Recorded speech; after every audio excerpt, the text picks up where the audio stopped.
Hello and welcome to Tech Simplified TV. In our last episode, we have discussed about the material-related reliability issues and failure in VLSI. As we push the limit of chip design and manufacturing, a tiny defect can lead to big failure. In today's episode, we will talk about bridging defect, gate oxide short, and open circuit defect. If you are interested, stay tuned and stay focused till the end of the video.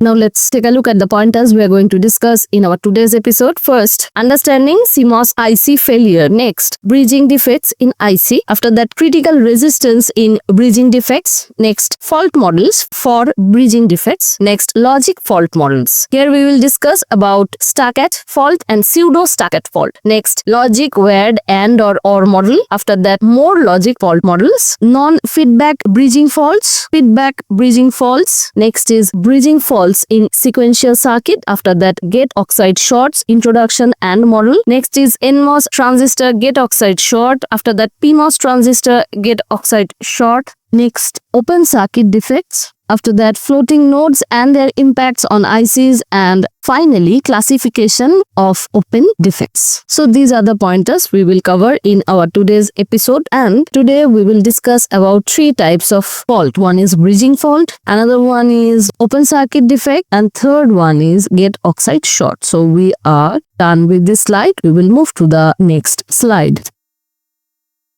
CMOS technology is the backbone of modern electronic devices, powering everything from smartphones to microprocessor. We know that defects and failures in CMOS IC can significantly impact performance, yield, and overall reliability, making it critical to understand their causes and effects. That is also very reasonable. Electronics is a very competitive, business-oriented subject, and when one company is launching their product in the market, they do a rigorous testing before launching it, because when the product will go to the customer hand, and if testing is not robust enough and at customer end, those products will fail. So the company who are making those products, they will lose their reliability factor, and that is about reputation. As early as possible, if we can detect the faults and do the root cause analysis of the faults, we can prevent it or correct it. This presentation will cover the bridging defects, as I have mentioned, gate oxide short and open circuit defects, three types of defects. We will explore the cause of defects and failure in CMOS ICs, detection techniques and strategies for preventing and mitigating these issues to improve yield and reliability. Effective defect management is crucial to optimizing semiconductor manufacturing processes and is essential for sustaining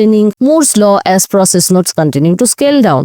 There is a concept called mode to Moore. Not only Moore's law, there are many more other methods has been mainstreamed so that the performance boosting continues. Initially, Moore's law or miniaturization or scaling of devices has been chosen as the preferred path for performance boosting, and now we are in an era when there are some other methods also followed, collectively called mode to Moore, chiplet and heterogeneous integration. That is among one of the most leading contender in this trend. Now, bridging defects, unintended connections between circuit parts causing shorts leading to malfunctions caused by process variation in fabrication. Bridging is unintended connection between circuit parts. Unintended connection or short means malfunction of the circuit, and that is usually caused by process variation, and we have discussed about process variation in our process variation episode in detail.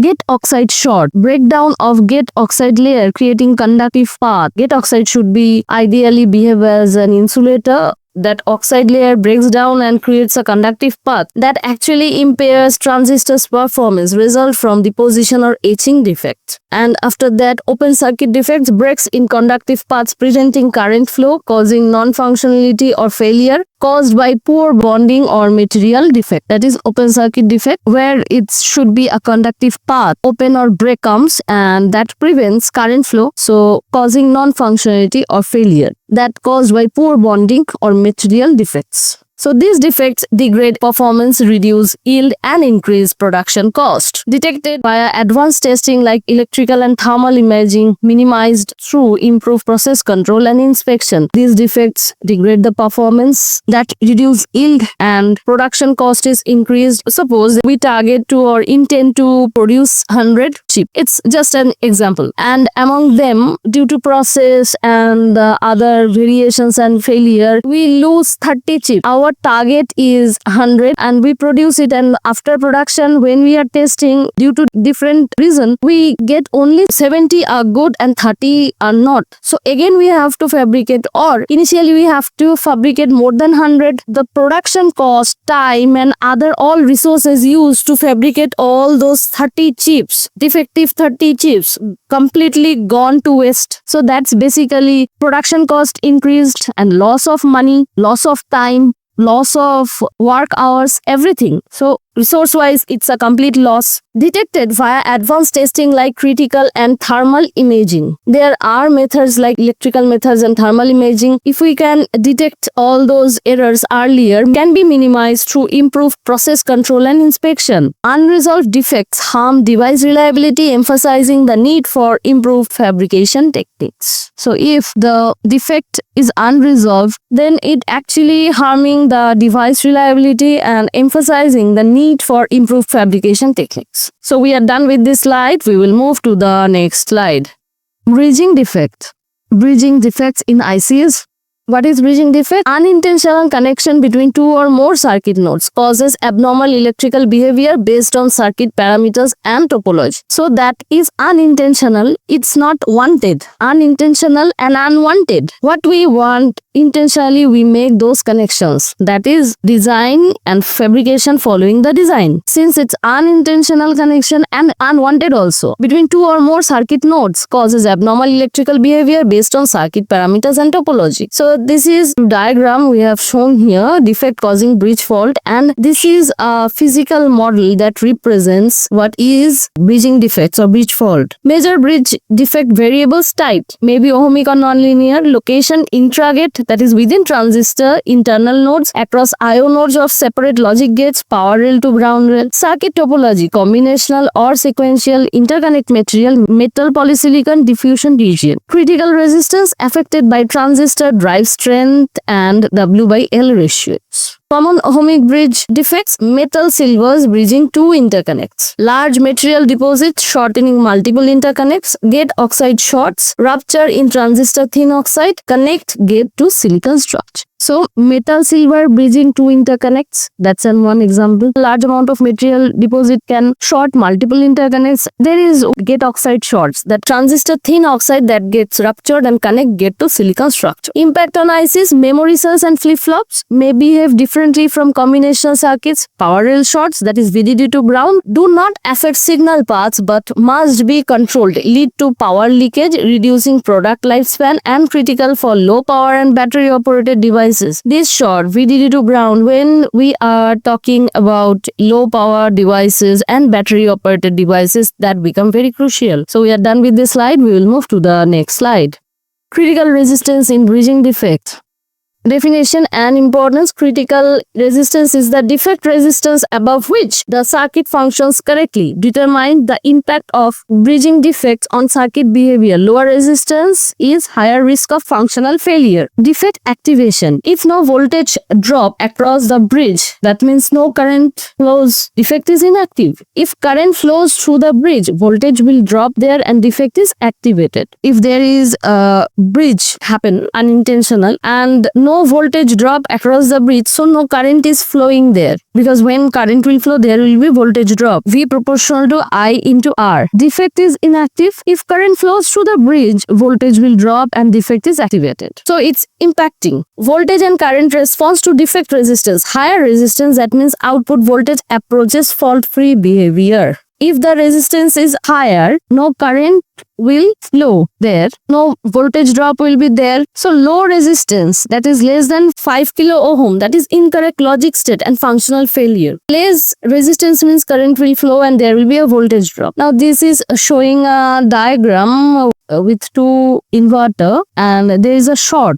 power rail to signal node bridge defect is shown here. There is a short VDT to V2 node threshold for logic error. If defect resistance is less than 5 kilo ohm, logic error occurs. If defect resistance is greater than 5 kilo ohm, logic is correct but may be weak and noise sensitive. Factors affecting critical resistance. Transistor strain, that is W/L ratio, determines driving capability against defect. Logic threshold voltage, that is VTL, defines functional failure threshold found at Vin equal to Vout on the transfer curve, that is VDD by 2. Critical resistance depends on circuit design and defect location. Functional failure occurs when the defect overpowers transistor drive strength. Higher resistance equal to more tolerable defect. Lower resistance leads to logic errors and noise vulnerability. So this is the impact of critical resistance in bridging defect. We are done with this slide. We will move to the next slide. Fault models for bridging defect. Bridge defects cause intermediate voltages at shorted nodes. Analog simulators like SPICE can accurately analyze operation region of affected transistor, intermediate voltages at shorted nodes, and induced power supply current increase. Test and diagnosis goal. Predict faulty behavior and generate test vectors to expose bridging faults. Most test pattern generators use a logic level netlist to derive test vectors. Logic simulators fail to model bridging faults accurately due to non-standard logic voltages. And analog simulation is too slow for large circuits and often unnecessary. Logic fault models bridge the gap between analog behavior and logic level representation. So analog behavior, analog simulation is too slow, and if we consider a large circuit, then it will take a huge time. Logic simulator, they cannot simulate bridging faults as the voltage drop in fault region are non-standard. Logic fault model, it bridges the gap between analog behavior and the logic level representation, because those defects are analog in nature. Logic simulator cannot detect them. These models provide a practical way to simulate and detect bridging faults during testing. Now, common logic level bridging fault models: stuck at fault, pseudo stuck at fault, logic wired and/or voting, and bias voting. These are the common models. So we are done with this slide. We will move to the next slide. Logic fault model: stuck at and pseudo stuck at fault. Stuck at fault model is the simplest and most widely used logic fault model that was originated during the bipolar transistor IC era and very accurately worked for that technology also. Proven inadequate for CMOS, although still dominate due to computational efficiency, industry acceptance, and established tools. A fault model where a signal line is permanently stuck at logic 0, or logic 1, that is stuck at 1, regardless of actual circuit behavior. This is a stuck at 0 fault in a circuit in this diagram. So that OR gate, AND gate, and AND gate. Suppose there is 0 and 1. Here it will be 1. And 1 and 1, it must be 1 AND gate. Although at this node, it's stuck at 0. Ideally, it should have been 1. Because of the stuck at 0 fault, at this point, it will be 0. And since this final gate is AND gate, 1 and 0, it will be 0. Although expected output is 1, because here it's 1. If we follow the input pattern, then it should have been 1. Although because of this stuck at 0, it will be 0. So this is expected output and that is actual output. That is stuck at fault. Now pseudo stuck at fault. This model leverages leakage current behavior from bridging faults, simplifies ATPG and improves fault coverage. Defect detection is confirmed when the fault effect reaches the gate output. Detection doesn't require propagation to primary outputs. Fault effects observed via quiescent current at the power supply pin. Minimal changes need to adapt existing stuck at ATPG tool. So existing stuck at ATPG tools, a little bit change is required to adapt this model. Done with this slide, we will move to the next slide. Logic wired and/or model. Logic wired and or model. Logic wired fault models for bridging faults were originally developed for bipolar technologies like ECL and TTL. In these technologies, if two logic gate outputs are accidentally connected or shorted, the result often behaves like a logic or AND gate. This is because one logic level is electrically stronger than the other. So when a short occurs, the stronger signal dominates. This logic fault model is more versatile than the stacked model, although this model does not work well for CMOS technology, when neither logic level is inherently stronger. In CMOS, the voltage at a shorted node depends on several factors, including the relative sizes of the gates and resistance of the short or bridge and the input values. So logic wired AND or OR gate is also, this model also developed during ECL and TTL era for that technology, and that is not really appropriate for CMOS technology. And this is the diagram, that is source and destination. There is a bridging fault, so wired AND, wired OR. Sometimes A dominates B and sometimes B dominates A dominant AND B and A dominant OR B dominant AND B dominant OR. In these technologies, if two logic gates outputs are accidentally connected or shorted, the result often behaves like a logic or AND gate. And depending on the which one is stronger, like if A dominate B, output is A and B, this output is basically AND of these two signal, and since A is stronger, so A will dominate it, and here B is stronger, so B will dominate. And here A dominant and B, A dominant or B. Similar with dominant signal means that is value is higher level of input. Depending on that, it's modeled as one signal dominant AND or one signal dominant OR, this way. So we are done with this slide. We will move to the next slide. More logic fault models. Voting model. The voting model improved the way bridging fault are represented. It considers what happens when shorted nodes are forced to opposite logic levels. PMOS and NMOS transistor compete to control the output. The model assumes that the group of transistors with the strongest drive or higher current will determine the final logic value. The voting model does not consider the effect of non-zero resistance in the bridge or the logic threshold of the connected gates. If the bridging resistance is not zero, the outputs of the shorted gates can sit at different voltages due to voltage drops, which might be interpreted as different logic levels by following gates. That is voting model. It is an improved version of the way bridging fault is represented. It considers that what happens when shorted nodes are forced to opposite logic level. That is PMOS and NMOS transistor compete to control the output.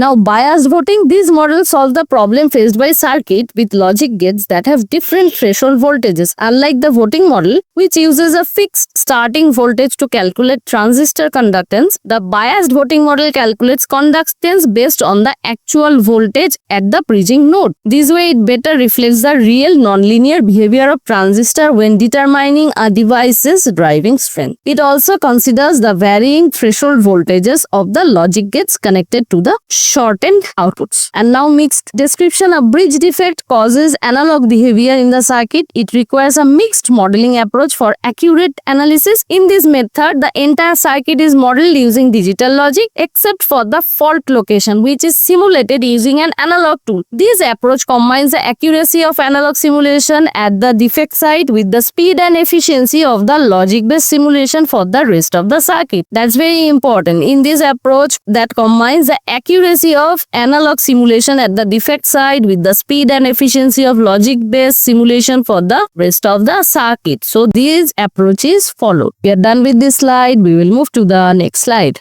Non-feedback bridging faults.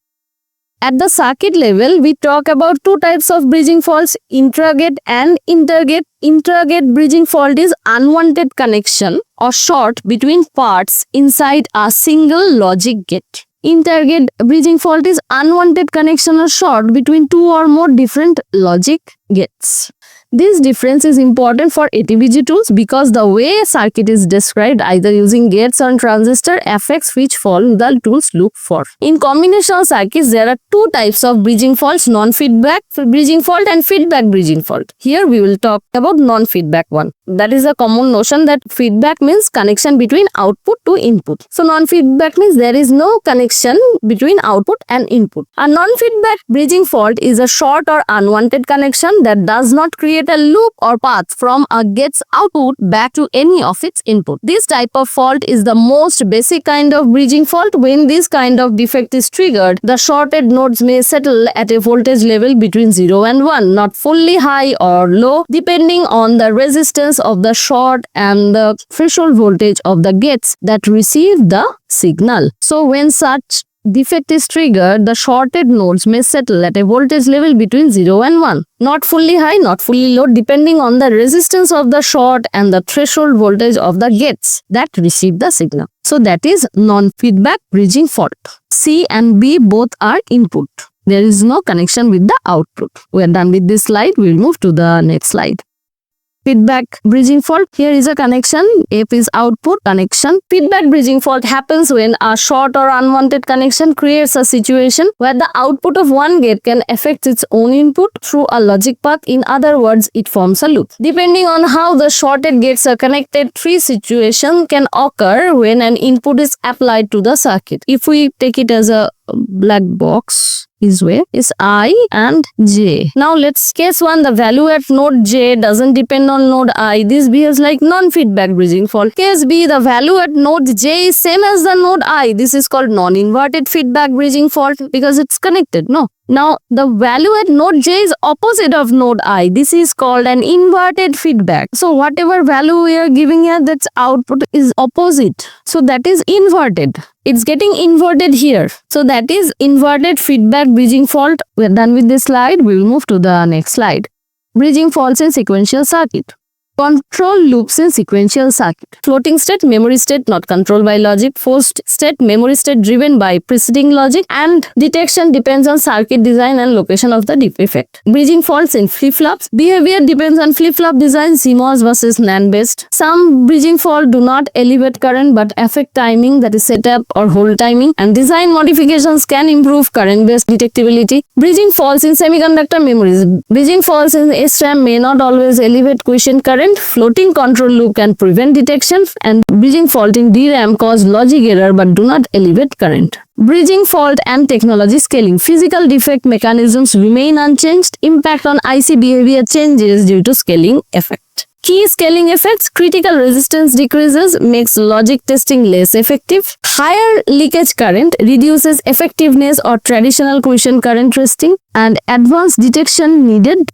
Delay based on leakage variation monitoring. So this is bridging faults in sequential circuit. If bridging fault occurs in sequential circuit, their behavior changes. We are done with this slide. We'll move to the next slide. Now gate oxide short. This is the second type of defect. Gate oxide short. Introduction and model. This is N-well, P plus highly doped P type source and drain, N-well, that is body, oxide, polysilicon. Here also thin oxide on P substrate, it's N plus type source and drain. So gate oxide short. Gate oxide short have been a persistent issue in MOS technology since 60s. Occur due to rupture in silicon dioxide layer between polysilicon gate and silicon. Thin oxide layer is critical for controlling charge flow in the channel. It creates a capacitive action. Undamaged oxide region may still function, allowing charge inversion. In some cases, transistor with gate oxide short may remain functional, exhibiting degraded drain currents. Types of gate oxide short. The electrical behavior differs based on type of gate oxide short. Two types of gate oxide short. Thermal filament grow at gate edge due to high overvoltage and strong electric field, causing breakdown and filament formation between gate and source. Particle-induced short between gate and P-well caused by contamination. There are two types of short. Now gate oxide short models. Figure illustrates an inverter cross-section in N-well CMOS technology. Gate drain or gate source oxide short are modeled based on doping types of the connected terminals. 6 distinct parasitic connections can occur if gate material merges with substrate. If this gate material that merges with substrate, 6 distinct parasitic connections can occur. Gate oxide short connects gate polysilicon to the drain, source or bulk of the transistor. So gate can connect it to the source, to drain or to the bulk of the transistor. Similar for this kind of source short, gate to source, gate to drain and gate to substrate. 3. The electrical model depends on doping polarity. Same type of doping model as resistor. Suppose this is N type So this is n-type and this is n-type. This short is modeled as resistor, and this is n-type and this is p-type. Here we will model it as p-n junction diode, and this n-type, n-plus type, that is diode. Similar for these also. And if that is p-type, this short resistor and this one is modeled as diode. Alternatively, if that is not n, that is p, so p to n diode, this p to n diode, p to p resistor. Here if n-type polysilicon is there, n to p plus diode, and that is n to n well, that is a resistor. This is the methodology. Electrical behavior of each shorted path varies with the type of contact formed. Detailed modeling helps in accurate fault analysis and reliable simulation. So we are done with this slide. We will move to the next slide. NMOS transistor gate oxide short. That is gate to source, that is gate to body, and gate to drain. NMOS transistor gate to drain or source oxide short. Sometimes a direct or ohmic connection forms between the gate and the drain or source in an NMOS transistor. This happens when thin oxide layer breaks between n-doped polysilicon and n-doped source, because here we are saying it's a ohmic connection. Ohmic connections means resistive connection, not a diode. Similar type of doping, n-doped polysilicon and n-doped source or drain. It's similar to placing a resistor between the gate and the source or drain. So that is gate to source, that is a resistor. NMOS transistor gate substrate oxide short. Ohmic connection forms when an oxide rupture links n-doped polysilicon gate to n-doped drain or source in an NMOS transistor. Electrically similar to an external resistor connected between gate and drain or source terminal. These shorts can result from weak oxide layers, high electric fields at gate edges, that is more prone to breakdown than gate center, that is gate to base. So gate and base, that is body, these are same type of doping is there. So that is directly connected like a resistor. And gate to drain, that is a resistor. We are done with this slide. We will move to the next slide. PMOS transistor gate oxide short.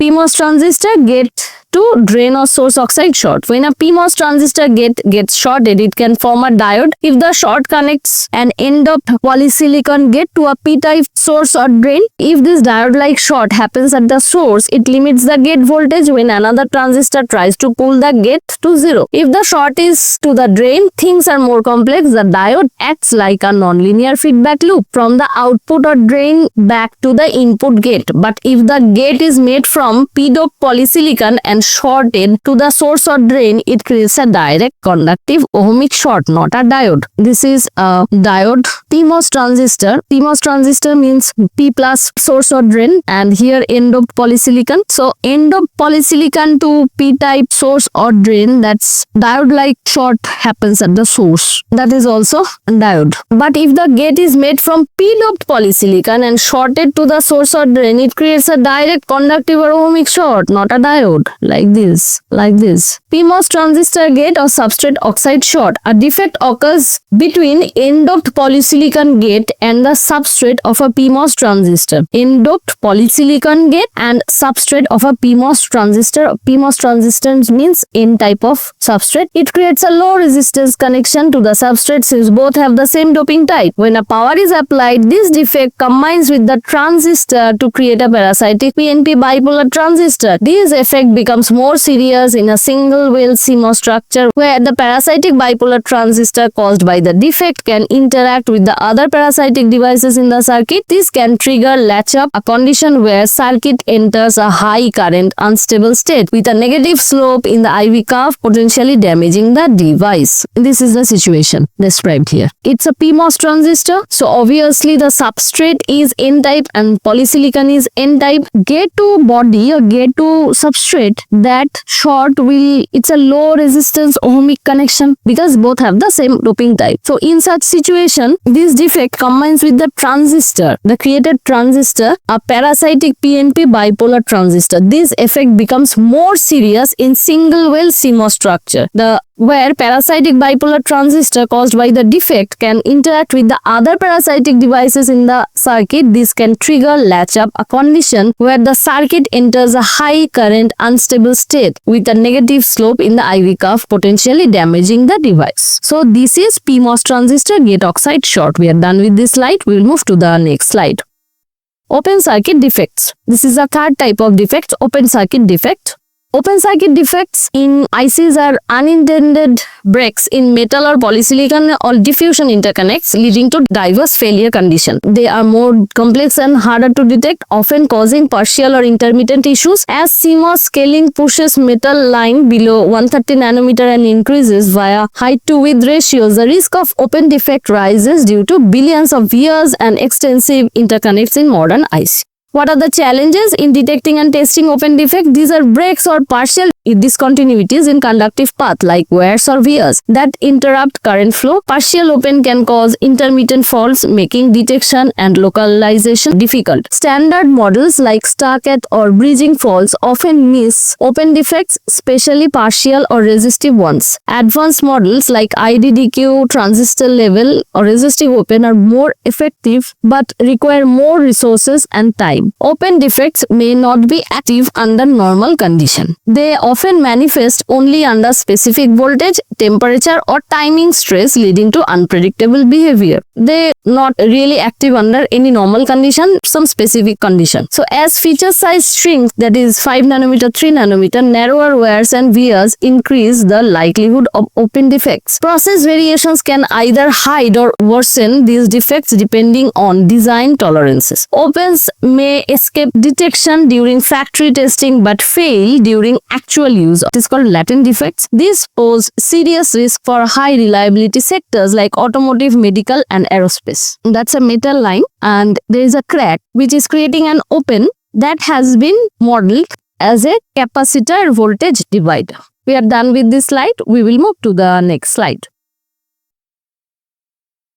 Floating nodes and their impact on ICs. Floating nodes and their impact on ICs. Modeling floating nodes. Capacitor coupling in open circuits. When an open defect occurs in a metal line, the floating node behaves like a capacitor. Depending on how the broken metal line is positioned over the IC, substrate and the well area, the node experiences capacitive coupling. This coupling can create a capacitor voltage divider affecting the floating node's voltage. Influence of surrounding lines. In modern IC, metal lines are closely packed and adjacent lines create parasitic capacitance. If an open defect occurs in one line, the floating node's voltage is significantly influenced by adjacent active lines. So MOSFET charge influence. If the floating node is connected to a MOSFET gate, the charge stored at the transistor gate and the voltage at the transistor drain play a crucial role in determining the final gate voltage. These could lead to unpredictable logic states. And tunneling effects. For very small open defects, that is narrow crack in metal, quantum mechanical electron tunneling can occur, allowing some current to pass through the defect. This can create an unusual failure mechanism where a gate functions at low frequencies but fails at higher frequencies. So these are very dicey character of this type of defect. Here it's metal 1 with color scheme. We have tried to draw this metal 1 and this metal 2, vertically one above another one. This is a capacitor divider representation of this defect. We are done with this slide. We will move to the next slide.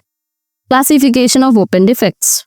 Open defects can manifest in different ways, impacting circuit functionality in various degrees. Based on failure analysis, these defects are categorized into 6 broad classes. One is transistor on open defect, transistor pair on defect, transistor pair on or off defect, the open delay defect, memory stuck open defect, and the sequential open defects. Transistor on open defect affects a single transistor gate. The floating gate voltage is influenced by parasitic capacitive coupling. The transistor may still function but with a shifted threshold and increased power consumption. Transistor pair on defect occurs when an open defect affects both the PMOS and NMOS transistor or of a logic gate. The floating node may settle to and intermediate voltage, causing both transistors to conduct simultaneously, leading to increased static power dissipation. Transistor pair on or off defect. If the floating node voltage is near VDD or ground, one transistor remains permanently on while the other is off. This can cause a stuck at logic error where the output is permanently high or low. The open delay defect, in cases where electron tunneling is the only conduction mechanism across an open, the circuit may function at low frequencies but fail at the high frequencies. We saw that in our last slide. These defects become particularly noticeable in high-speed digital circuit. So that is open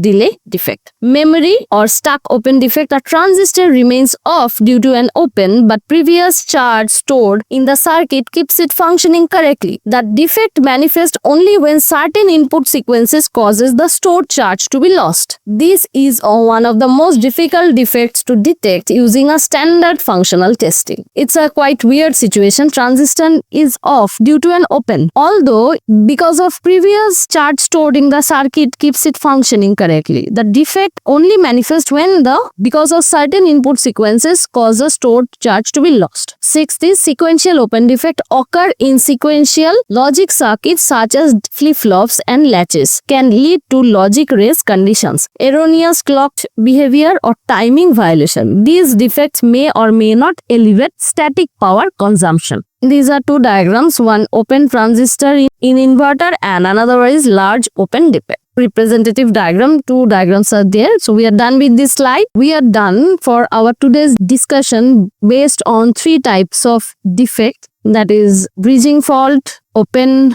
defect and gate oxide short. We are done with our today's discussion. So thank you for watching up to this point. Don't forget to like, share and subscribe. In case you have a dislike, please put it as a comment. If you have a question or query, also put it as a comment. Thank you and bye for today.